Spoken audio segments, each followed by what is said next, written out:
अस्य श्रीकिरातवाराही स्तोत्रमहामन्त्रस्य दूर्वासो भगवान् ऋषिः अनुष्टुप् छन्दः श्रीकिरातवाराही मुद्रारूपिणी देवतां ॐ बीजं रं शक्तिः क्लीं कीलकं मम सर्वशत्रुक्षयार्थं श्रीकिरातवाराही स्तोत्रजपे विनियोगः। उग्ररूपां महादेवीं शत्रुनाशनतत्परां क्रूरां किरातवाराहीं वन्देऽहं कार्यसिद्धये स्वापहीनां मदालस्यामा प्रमत्तामतामसीं दंष्ट्राकराळवदनां विकृतास्यां महारवाम् ऊर्ध्वकेशीमुग्रधरां सोमसूर्याग्निलोचनां लोचनाग्निस्फुलिङ्गाद्यैर्भस्मीकृत्वा जगत्त्रयं मोदयन्ती मट्टहासैर्मुहुर्मुहुः खड्गं च मुसलं चैव पासं शोणितपात्रकं दधतीं पञ्चशाखैः स्वैः स्वर्णाभरणभूषितां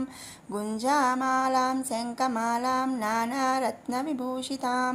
वैरिपत्नीकण्ठसूत्रच्छेदनक्षुररूपिणीं क्रोधोद्धतां प्रजाहन्त्र क्षुरिकेव स्थितां सदा जितरम्भोरुयुगलां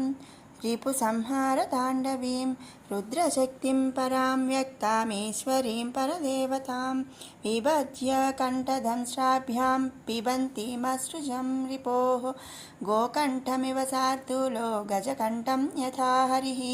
कपोतायाश्च वाराही पतत्यशयनया रिपौ सर्वशत्रुं च शुष्यन्ति कंपन्ति सर्वव्याधयः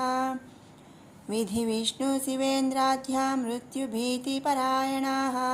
एवं जगत्त्रयक्षोभकारकक्रोधसंयुतां साधकानां पुरः स्थित्वा प्रवदन्तीं मुहुर्मुहुः प्रचरन्तीं भक्षयामि तपसाधकते रिपून् तेऽपि यानो ब्रह्मजिह्वा शत्रुमारणतत्परां त्वगसृग्मां समेधोऽस्ति मज्जा शुक्लानि सर्वदा भक्षयन्तीं भक्तशत्रोरचिरात् प्राणहारिणीम् एवं विधां महादेवीं याचेऽहं शत्रुपीडनं शत्रुनाशनरूपाणि कर्माणि कुरु पञ्चमे सर्वशत्रुविनाशार्थं त्वामहं शरणं गतः तस्मादवश्यं शत्रूणां वाराही कुरु नाशनं पातुमिच्छामि वाराही देवी त्वं रिपुकर्मतः मारयासु महादेवी तत्कथां तेन कर्मणा आपदशत्रुभूताया ग्रहोत्ताराजकाश्च याः नानाविधाश्च वाराही स्तम्भयास निरन्तरं शत्रुग्रामगृहान् देशान् राष्ट्राण्यपि च सर्वदा उच्चाटयासु वाराही वृकवत्प्रमदासु तान् अमुकामुकसंज्ञांश्च शत्रूणां च परस्परं विद्वेषय महादेवी कुर्वन्तं मे प्रयोजनं यथा नश्यन्ति रिपवस्तथा विद्वेषणं कुरु यस्मिन् काले रिपुस्तम्भं भक्षणाय समर्पितम् इदानीमेव वाराही भुङ्क्ष्वेदं कालमृत्युवत् मां दृष्ट्वा ये जना नित्यं विद्वेषन्ति हसन्ति च दूषयन्ति च निन्दन्ति वाराहेतान् प्रमारय हम तु ते मुसलः शत्रून् असने पतनादिवा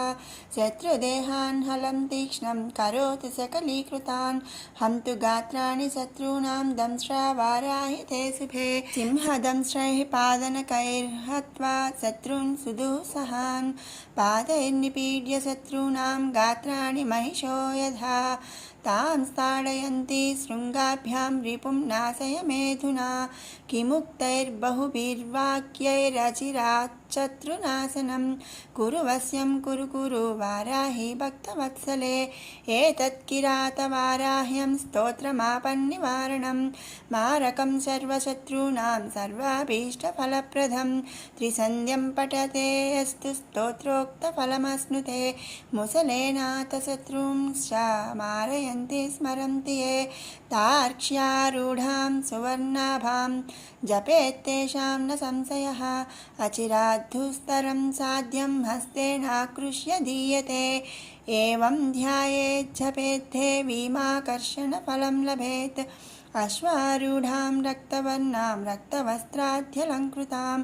एवं ध्यायेज्जपेत् देवीं जनवश्यमाप्नुयात् दंष्ट्राधृतभुजां नित्यं प्राणवायुं प्रयच्छति दूर्वास्यां संस्मरेत् देवीं भूलाभं याति बुद्धिमान् सकलेष्टात् तदा देवी साधकस्तत्र दुर्लभः इति श्रीकिरातवाराही स्तोत्रं सम्पूर्णम्।